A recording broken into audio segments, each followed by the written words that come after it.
Here goes. Good morning, welcome to Morning Outlook. This is Kim speaking on Friday the 24th of February. So let's firstly look at the news events coming out today or happening today.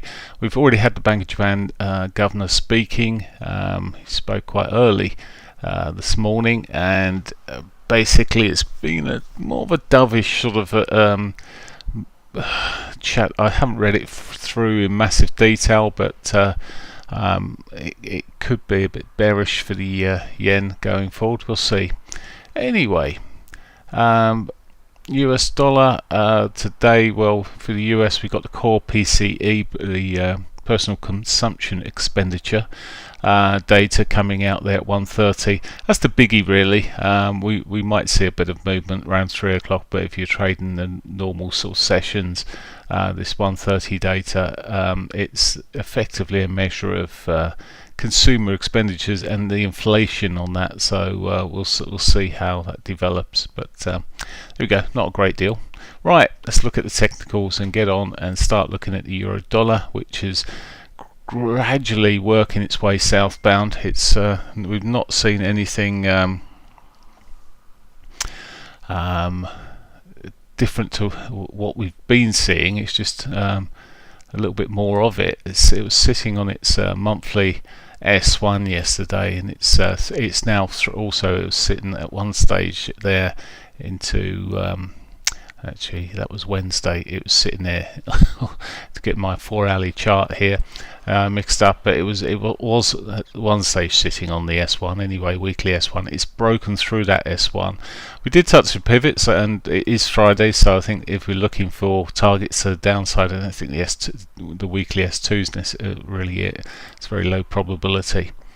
However, looking at the dailies, and we've seen a lot of this lately where we've sort of been pulling back to, this was yesterday's pivot on here, it pulled back to pivot, sold off. It did eventually get down to its S1, quite whipsawy really. We saw that big retrace as the morning went on, and then only for it then to sell off again in the afternoon. Well, this looks like it's on its way down to its S1 at the moment.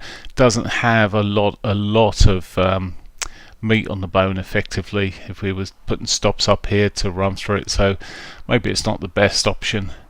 The pound, similar bit of price action. It's been rolling itself over. It's not into its monthly S1 at the moment. It's holding up that little bit better, as you can see on this 4-hourly chart. It is consolidating a sort of flaggy pattern, and I do wonder if it's going to roll back again.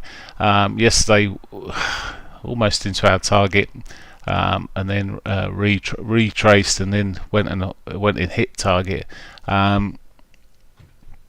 This morning it could be the plan. We could be seeing the same sort of game here, whether we see a sell off to the S1, but it is in quite good shape. It's got lower highs, lower lows coming through there. It is a soft market.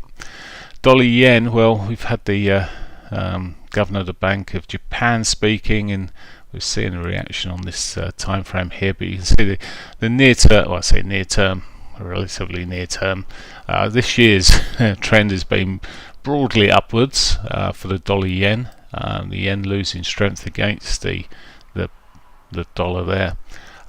Quite ugly looking on the 4-hourly. I did try and trade earlier in the week on this, and it's struggling either way.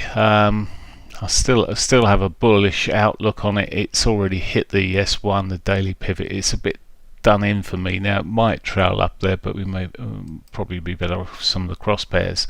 Aussie dollar, like the euro, really just running down into its monthly S1 there. Still got a bit of month left, not a great deal. It's also got its weekly S1 that is rolling back towards. Hit the daily pivot, hit the S1. It doesn't give it a lot of range statistically to go. The S1's not that far. We've got double S1s almost now below. It might just go down there and give us a bit of divergence, so not the best trade to be heading for. Dollar CAD this morning, higher lows running into its So inverted basically of what we're seeing on the euro and the Aussie. It is losing ground. The CAD against the US dollar here, the US dollar pushing up. Higher lows coming through in this 4 hourly quite a bit there, clearly. It's into a bit of a mess where it sits here on this 4 hourly picture. You can see the chop, and I really don't like it when it's like that, so the best thing is to avoid it. Looking across some of the popular cross pairs, euro yen, it's one of my favourites, and I was hoping that eventually that it would continue to push up and break out, but I can't see a thing on it at the moment. It's below this key pivotal line that I've drawn on here. This is the prior highs was sat around here. It's come and been tested. It looked like it was going to go off there, came back, tested it, went off again. It's a bit of a mess, to be fair. I was hoping way back here we was going to get a shove up, and it's just not happening.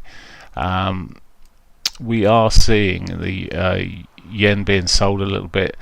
Again today, really, we've already seen the S1 daily pivot hit. It takes away the opportunities, really. There's much less, but around about only a 20% chance of seeing that SR1 being hit, so come away from that. The pound yen, another popular one. Okay, this is also getting a, I think we could, with the softening of the yen, maybe see a continuation.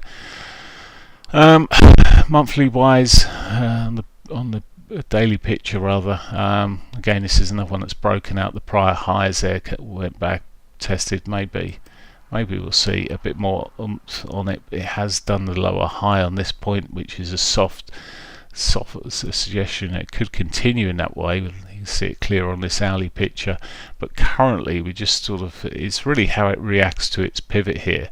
Now normally if it's running into a pivot, I'd be thinking a downward trend, I'd be thinking of selling, but in hitting the pivot, it's going to give us a higher low, so best avoided. So a difficult old day overall there in the markets for now. Morning Pete, welcome. Okay, so I'm going to leave that one for a moment. We just switch and look at gold for a moment. And look at the upper time frames. Only really looking at the upper time frames at this moment because it still looks like it's on a southbound journey. It's continuing to lose movement again against the dollar there. And it's no surprising with a slightly stronger dollar, that I say slightly stronger. In the bigger scheme of things, it's not massively stronger, but it's strong enough to be kicking everything else at the moment. And it's mixed on the basis of economic data, and of course then there's the risk sentiment coming through from the political side of things. Looking at crude, caught a bounce yesterday. This is really into some sort of, well, say some sort of range, certainly in a range. Won't be surprised if it pops up a bit further. Overall though, when you come down to this 4 hourly, you can see the lower highs coming through here. It could be a turning point into this 34 moving average, we'll see, but preference, because it's Western Texas, is to be trading it this afternoon. So if you're looking for that, well, there's possibly where it'll go. Equity markets, just going to have a look at the S&Ps here first. Let's come back out to the dailies. The S&P's holding up into their monthly pivot there. It's holding it at the moment, but started selling off this morning. Perhaps it's got more downside. It has already hit its S1, S2.